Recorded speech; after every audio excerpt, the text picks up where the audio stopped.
teori Maslow, ada teori Herzberg, ada teori Alderfers, ada teori Fromm, ada teori Waterloo. Di sini saya akan menjelaskan tentang Maslow Theory of Needs. Menurut Abraham Maslow, seorang fisiologis klinis, memperkenalkan teori kebutuhan manusia yang mengajukan 5 kebutuhan manusia berdasarkan tingkat kepentingannya. Manusia berusaha memenuhi kebutuhan dari tingkatan yang paling rendah, yaitu kebutuhan fisiologis. Kemudian akan naik tingkat setelah kebutuhan sebelumnya telah dipenuhi. Begitu seterusnya hingga sampai pada kebutuhan paling tinggi, yaitu aktualisasi diri.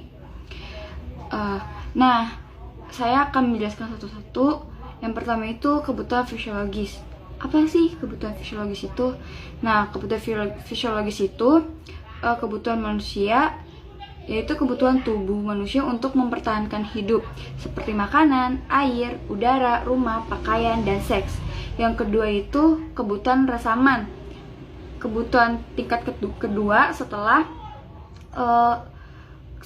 fisiologis. Nah, ini tuh merupakan kebutuhan perlindungan bagi fisik manusia gitu. Nah, yang ketiga itu kebutuhan sosial.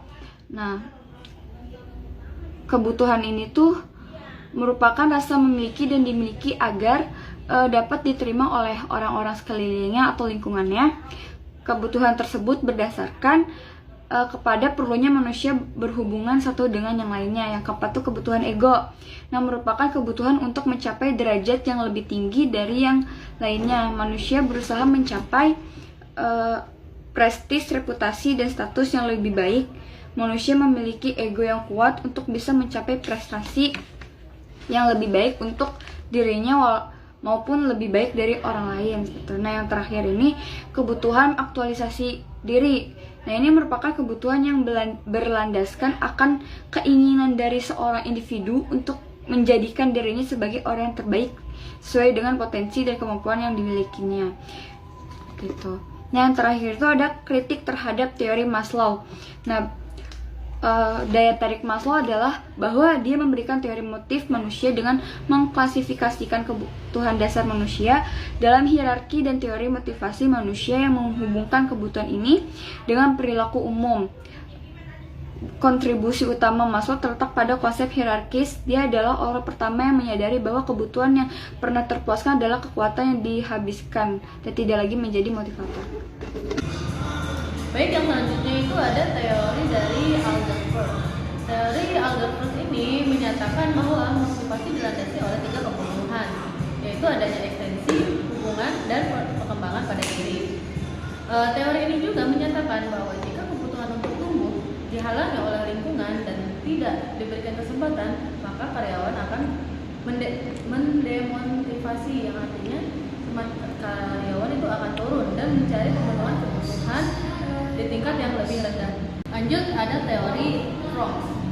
Teori ini dikemukakan oleh Victor H. atau yang kita kenal dengan Fromm.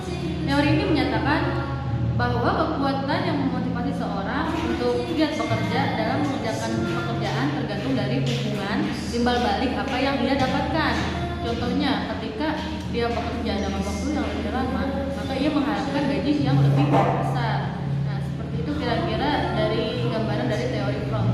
Yang selanjutnya, teori yang bisa saya sampaikan ada teori Waterloo. Teori Waterloo ini adalah teori yang berbeda dari teori Fromm gitu. Bahwa teori ini menjelaskan bahwa suatu kinerja tidak bisa langsung mencapai hasil dari usaha tersebut, melainkan ada suatu kekonsistenan untuk menjalani suatu pekerjaan. Berbeda jauh dengan teori Fromm gitu. Ketika teori Fromm itu, ketika dia sudah melakukan sesuatu harus ada yang ditimbal balikan. Tapi kalau di teori Waterloo ini harus ada konsistenan dalam mengerjakannya. Cukup sekian pemaparan dari kita berdua. Wassalamualaikum warahmatullahi wabarakatuh.